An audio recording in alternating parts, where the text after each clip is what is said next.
Hey guys, what's up? It's me, Francis, and I'm supposed to cover the rest of E3 for the channel.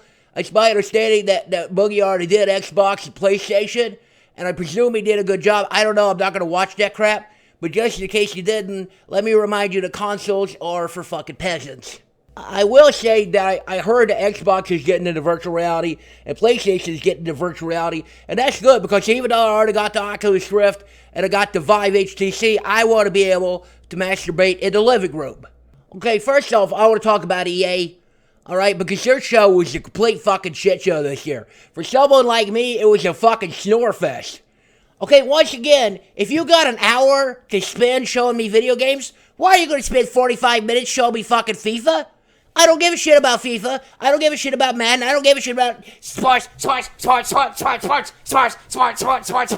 There was some shit in there about FIFA. Follow your fucking dreams. I follow my dreams because this fucking show put me to sleep. You know what my fucking dream is? That you're gonna make video games I give a shit about. They showed off a lot of Battlefield 1. I gotta say, Battlefield 1 looks really good. I like the vehicles and I like the World War I theme. But one thing troubled me when I was watching all the trailers is where are the French people? Where's the French forces? Because the French guys were not in the game. And the French were very pivotal in World War I. Without the French, there's no way that the good guys would have won that. Well, it turns out where they are is they're behind a fucking $60 DLC pass. So the French doesn't always fucking surrender, but I give up on your fucking games, EA. The next up was Titanfall 2, the sequel that nobody asked for a game nobody fucking liked.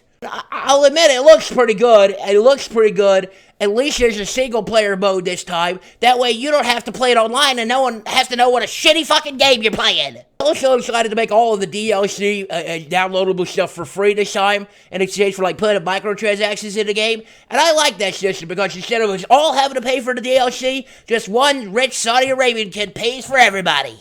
There's a new Mass Effect game called Mass Effect Andromeda, and I got that confused for a while because I thought it was androgynous, and I thought that the main character, I didn't think you would get to pick the sex of the main character. That game, potentially that's going to be really good, provided they actually write a real fucking ending for this one.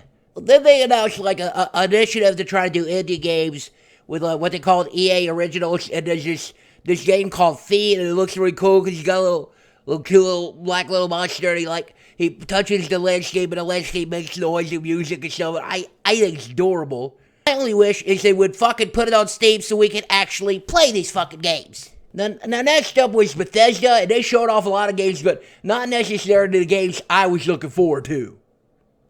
Like, for example, I asked for a new Elder Scrolls game, so we're getting one, and it's a fucking card game. Like Hearthstone isn't already dominating enough shitty card games.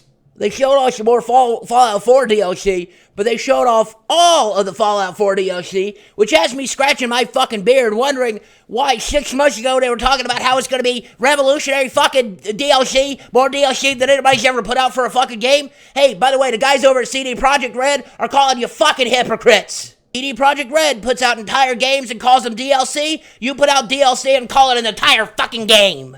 Speaking of which, it looks like Doom is getting fucking DLC too. Okay, hid behind a $30 season pass, and it's not what we're looking for. It's not like storyline and content and stuff like that, but it's maps for the multiplayer, because that's what your shitty multiplayer needed, was your user base divided by fucking paid-for maps. Then there's Skyrim Special Edition, which doesn't include like any more content or any more like places to explore or stuff to do or quests to do. It just includes upgraded visuals. And I don't know why that's important to me because I'm a PC player. I've been able to mod the graphics for fucking 6 years now. I guess this is important for the 3 people who own a PlayStation 4 who haven't already played that goddamn game. Then there was some blah, blah, blah, blah, something Elder Scrolls Online, blah, blah, blah, please try our shitty fucking game, blah, blah, blah. I don't know. It's probably something good for the 12 people who fucking paid for that game. And then finally, they dedicated like 15 minutes to Dishonored 2. And I'm going to be honest with you, I didn't play the first Dishonored. And the second one looks kind of okay, but I don't know. I don't give a shit about the first game. I'm not going to give a shit about the second one. Dishonored 2? Well, I'm disinterested. 2.